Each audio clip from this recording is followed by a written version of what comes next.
پہ بیٹھے ہوئے تھے سٹیج پر، تو ایک خطیب تقریر کر رہا تھا، یہ عبدالشکور ہزاروی، یہ آصف ہزاروی کے والد علامہ عبدالغفور ہزاروی اہل سنت میں ایک سند تھے، اور آہستہ آہستہ پھر تبدیلیاں آتی ہیں۔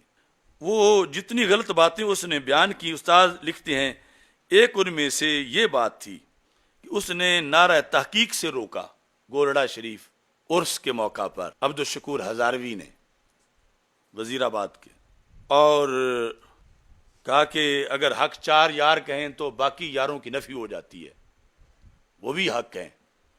یہ جو عبد القادر شاہ نے بنایا ہوا تھا ایک اپنا نظریہ، اور جس کو شاہکار جلالیت مفتی عابد جلالی صاحب نے اچھی طرح لتاڑا۔ استاد لکھتے ہیں نعرہ تحقیق حق چار یار، یہ نعرہ اہل سنت کی علامت تھی، لیکن مفتی مذکور یہ نعرہ لگانے سے منع کرتا ہے۔ عبدالشکور ہزاروی، جس سے صاف معلوم ہوتا ہے، بزرگوں کی آنکھیں دیکھو، بندیالوی صاحب نے لکھا صاف معلوم ہوتا ہے کہ یہ باطن کا رفضی ہے، یہ آصف ہزاروی کا ابا، یہ باطن کا رفضی ہے، اور تقیہ کے طور پر بظاہر اہل سنت کہلاتا ہے۔ اب یہ جتنے بھی ہیں ان کے پاس کوئی ہے امام بندیالوی کے مقابلے کا بندہ؟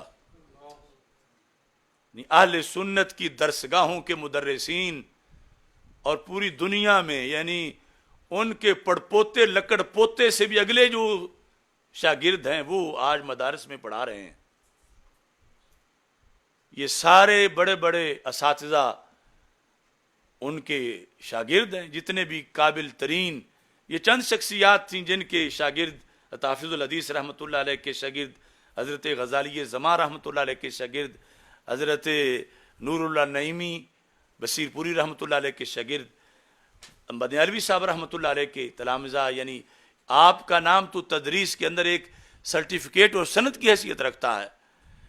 اب یہ لال بجکڑ آپ کی فکر کے مقابلے میں آ کر، یعنی ان کے پاس کوئی پڑھی لکھی شخصیت ہے ہی نہیں، ہمیں کہتے ہیں تم چھوٹے ہو، تم چھوٹے ہو، ٹھیک ہم چھوٹے ہیں لیکن ہمارے بڑے تو تم سے کہیں بڑے ہیں۔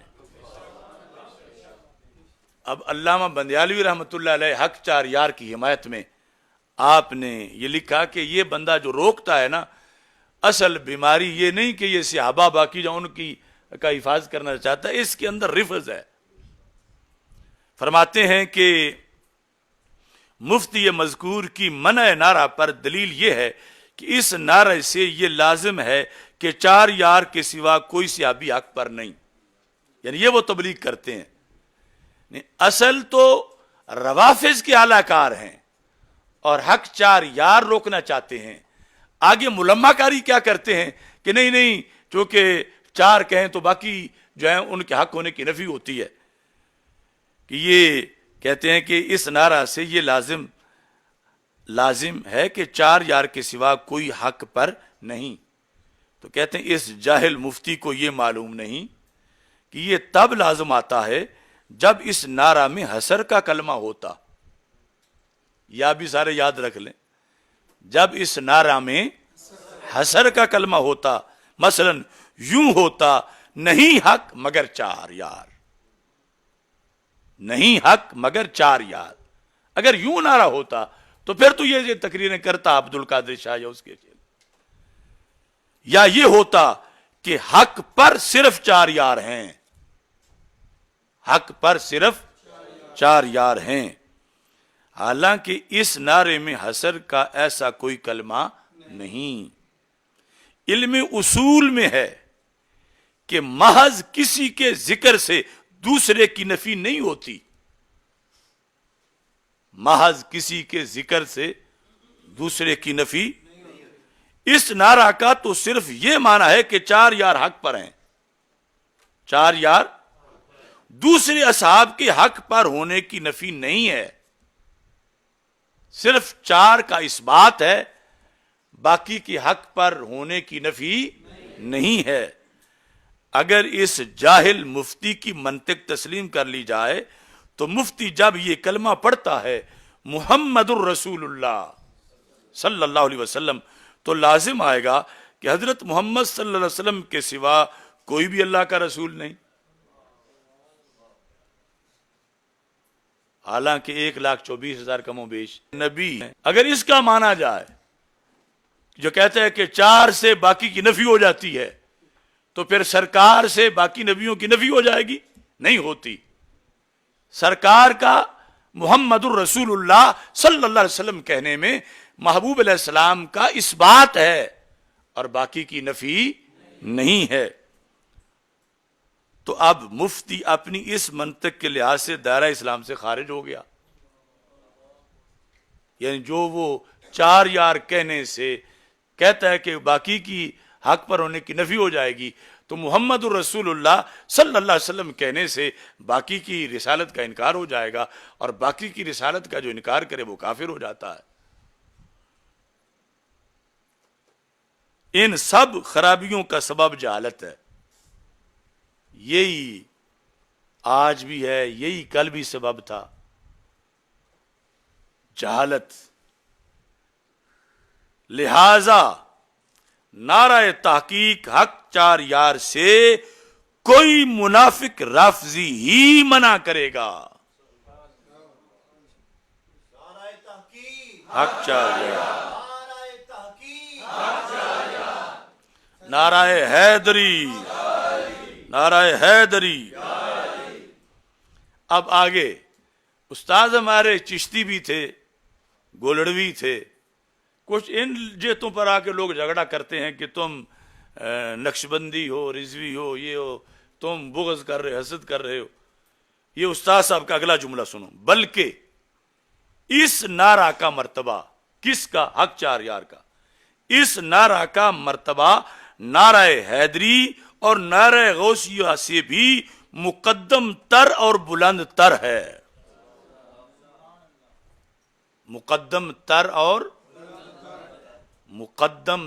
اور بلند تر ہے۔ تو یہ ضمناً آ گیا۔ تو اب جو داتا صاحب نے 4 ائمہ لکھے، تو 4 کا اس بات مقصود ہے، باقی کی نفی مقصود نہیں۔ تو اس بنیاد پر یہ تو شروع سے ہوتا آیا ہے کہ 4 کی ایک خصوصیت ہے جو دوسروں کی نہیں ہے، تو اسی خصوصیت کا عنوان حق 4 یار ہے۔ اور یہ کہنا کہ یہ فلاں سن سے پہلے تھا ہی نہیں، اور تو داتا صاحب کے سن کے تھے، یہ تو کب سے، یعنی اس اختصاص کے ساتھ ان 4 کا تذکرہ ہوتا آ رہا ہے۔ اب یہاں پر داتا صاحب رحمت اللہ علیہ نے ان ساری باتوں کا جواب فضیلت قطعی سیدنا صدیق اکبر رضی اللہ تعالیٰ عنہ کی، خلافت مطلقہ خواہ روحانی ہو یا سیاسی، چونکہ روحانی کا اس بات کر کے آپ یہ دیکھ رہے تھے کہ سنیوں میں وہ جو ظاہری خلافت بلافظ اس کا تو جھگڑا ہی نہیں ہوگا، وہ تو صرف شیعوں والا ہے۔ سنیوں میں آگے جا کے ایسے کچھ نکلیں گے، آپ نے بحثی ساری باطنی خلافت اور روحانی خلافت اور ولایت کے لحاظ سے کرتے ہوئے آپ نے اس پر دلائل دیے۔ اب وہ دلائل سنیں۔ آپ نے پہلے نمبر پر صفحہ نمبر 69 پہ یہ ارشاد فرمایا، یہ سارے صفحے فارسی نسخہ کے ہیں، ایک ایک جملہ تفضیلیت اور رافضیت کے تابوت پر کیل ہے۔ کہتے ہیں صدیق اکبر رضی اللہ تعالی عنہ مقدم جمیع خلائق است، مقدم جمیع خلائق است، از پس انبیاء صلوات اللہ علیہم اجمعین۔ صرف نبیوں کا استثناء کیا کہ نبیوں کے بعد، نبیوں کے، چونکہ ہمارے ائمہ بڑے محتاط ہیں، اب بیان کرتے ہوئے فوراً قید لگائی کہ کوئی مقدم خلائق میں ان کو نبیوں پر بھی مقدم نہ سمجھ لے۔ از پس انبیاء صلوات اللہ علیہ مجمعین، صدیق اکبر رضی اللہ مقدم جمیع خلائق است۔ کچھ لوگ آج افضل البشر بعد الانبیاء پہ جھگڑا کرتے ہیں، اور پھر کچھ افضل الخلق بعد الانبیاء پہ جھگڑا کرتے ہیں۔ داتا صاحب افضل البشر بھی مانتے ہیں بعد الانبیاء، اور افضل الخلق بھی مانتے ہیں، اور افضل الخلائق بھی مانتے ہیں کہ صدیق اکبر رضی اللہ تعالیٰ عنہ مقدم جمیع خلائق از پس انبیاء صلوات اللہ علیہم اجمعین۔ اب اس میں مطلب تو سارا گھر پورا کر دیا تھا، لیکن تاکید کے لیے اگلا جملہ بولتے ہیں، روانہ باشد کہ کسے قدم اندر پیش وین حد، آپ سے آگے کوئی قدم رکھے کسی کے لیے جائز نہیں ہے، غیر انبیاء میں سے روا نہ باشد جائز نہیں ہے کہ کسے قدم اندر پیش وین حد، آپ سے آگے کوئی قدم رکھے۔ یہ روتے پھر رہے ہیں صرف سیاست کو، اور داتا صاحب کہاں پہنچے ہوئے ہیں؟ کسی کے لیے جائز نہیں اس امت میں کہ وہ حضرت صدیق اکبر رضی اللہ تعالی عنہ سے اپنا قدم آگے رکھے۔ یہ ایک وضاحت۔ دوسرے نمبر پر آپ نے ایک مطلقاً اس باب کے اندر نہیں، جو حضرت صدیق اکبر رضی اللہ تعالیٰ عنہ باب ہے، اس کے علاوہ بحث کرتے ہوئے ولایت کی اقسام اور کیٹیگریز کا ذکر کرتے ہوئے آپ نے یہ بتایا، یہ صفحہ نمبر 32 پر ہے فارسی نسخے کے لحاظ سے، کہتے ہیں ازانچہ سفارا اصل و فرع است، کہ باطنی صفائی کا ایک اصل ہے ایک فرع ہے، یا تصوف کی ایک اصل ہے اور ایک فرع ہے۔ لفظ کیا ہے؟ سفارا، یہ نہیں سیاست را، سفارا کہ ولایت کی ایک اصل ہے اور ایک فرع ہے۔ اصل کیا ہے؟ اصلش انقطاع دل است از اغیار۔ اب یہ کوئی دنیا داری ایڈمنسٹریشن نہیں ہے۔ اصل کیا ہے ولایت کی؟ اغیار سے، من دون اللہ سے دل کا منقطع ہو جانا، دل کا ان سے کوئی تعلق ہی نہیں، اتنا اللہ سے لگاؤ ہے، یہ ہے اصل ولایت کی۔ وفرش خلوت دل از دنیا غدار، پہ تو صرف انقطاع، وہ جڑ ہے، اوپر ٹہنی کیا آئے گی، پھل کیا لگے گا، وہ ہے خلوت دل از دنیا داغدار، کہ دنیا سے اپنا دل خالی رکھنا۔ پہلا ہے محض انقطاع، اور انقطاع کے بعد اس پر اثرات کیا مرتب ہوں گے کہ خلوت دل است از دنیا داغدار۔ یہ ایک آپ نے آئیڈیالوجی بیان کی۔ یہ بات منطبق کہاں ہوتی ہے کائنات میں نبیوں کے بعد؟ چونکہ ولایت کی بحث انبیاء کے بعد ہے۔ کون سا ایسا شخص ہے کہ جہاں انقطاع دل اغیار سے وہ بھی چوٹی کا ہو، اور جہاں خلوت دل دنیا غدار سے بھی مکمل ترین ہو؟ ایسی ہستی کائنات میں کون ہے کہ جن پر پہلے نمبر پہ یہ نظریہ ثابت آئے اور اس کے بعد دوسروں پہ آئے؟ تو داتا صاحب کہتے ہیں ہر دو صفت صدیق اکبر راست۔